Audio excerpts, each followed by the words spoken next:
अस्सलाम वालेकुम, welcome to my channel easy cooking with Asma. आज मैं आपको पुदीने की चटनी बनाने का तरीका बताऊंगी। हमारे पास ये 2 गट्टी पुदीना है जिसका हमने पत्ते अलग कर लिए हैं, और ये हमारे पास 100 ग्राम कोरिएंडर है, और इसके साथ हमारे पास 2 चम्मच नमक, 1 चम्मच अनारदाना पाउडर, 1 चम्मच chaat masala, half teaspoon ज़ीरा, half teaspoon crush red chilli, और साथ हमारे पास 1 चम्मच सूखा धनिया है। और इसके साथ हमें 4 से 5 जो सी हैं वो ग्रीन चिली चाहिए, थोड़ा सारा हमें अदरक चाहिए, और 1 प्याज है जो हमने छोटे से टुकड़े किए हुए हैं, और इसके साथ हमें 100 ml पानी चाहिए। चलिए हम ये सबसे पहले इसमें हम थोड़ा सा पुदीना डालेंगे, और हम इसमें थोड़ा सा धनिया डालेंगे। इसके साथ हम जो है वो ग्रीन चिली और जो हमारे पास प्याज है, ये हमने ग्राइंडर जग लिया हुआ है, ग्राइंडर जग में हम बना रहे हैं।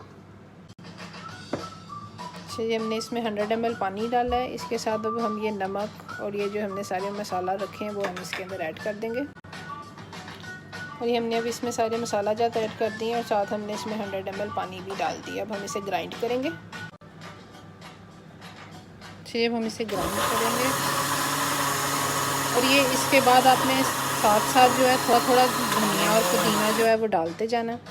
अच्छा, अब आप ना थोड़ा थोड़ा धनिया डालते जाएं, और थोड़ा थोड़ा करके उसको जग को चलाते जाएं, ताकि सारा डालेंगे तो फिर वो स्टक हो जाएगा और आपको बहुत ज़्यादा पानी डालना पड़ेगा, और वो हम ना नहीं डालना चाहते। अभी धनिया पुदीना दोनों को मिक्स कर करके थोड़ा थोड़ा डालते जाएँ जब तक ये सारा ख़त्म नहीं हो जाता।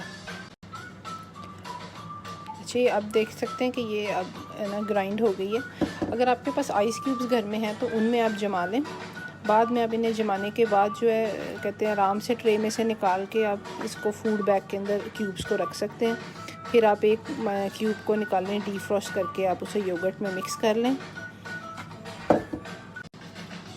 शेप इस तरह आप इसे आइस क्यूब में डाल के फिर चम्मच की मदद से आप इसको सारे को इवनली क्यूब्स में स्प्रेड कर दें, और उसके बाद आप इसे फ्रीज़र में जमने के लिए रख दें।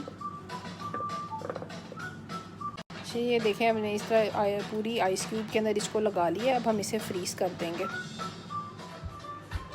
चलिए अब ये चटनी जो है वो हमने क्यूब्स में डाल के फ्रीज़र में रखी हुई थी, ओवन अब ये जम गई है। अब आप इसको अब इस तरह से अलग करें,